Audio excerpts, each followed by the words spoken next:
Firstly, someone who can hold the complexity of what we're dealing with.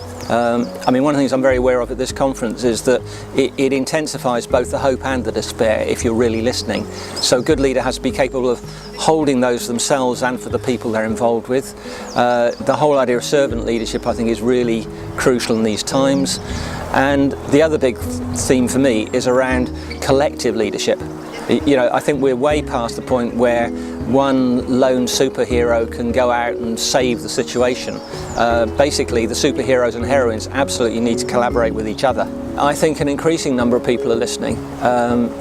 That's why I find this an exciting time to be involved with this. Is something has really changed alchemically in the last 9-10 months. I think a lot of people are listening, and it's now become, if you like, almost more normal to listen than more normal to hide your head in the sand.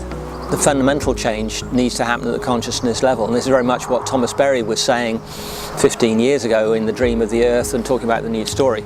So I think it's quite easy to get bogged down in wanting just to do things that are material and practical, and they're important, but actually the consciousness, I think, is really important, and it's something that we need to choose and that we need to try and do collectively as well as individually.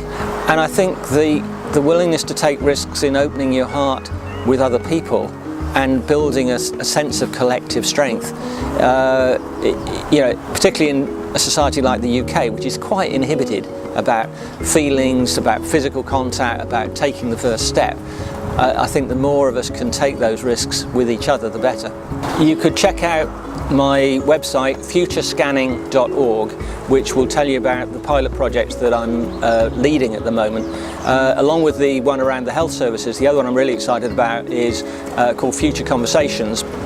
And we are facilitating 6 to 8 conversations in disadvantaged communities around what are the issues for the future that people are worried about, not only for themselves but around climate change.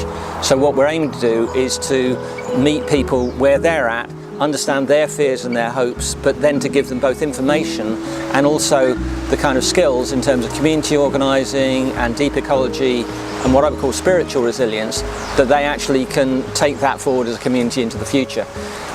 We've got these 4 pilot programs running between April and July of 2019, and we will then be offering that material free of charge to any facilitators or communities who want to use it.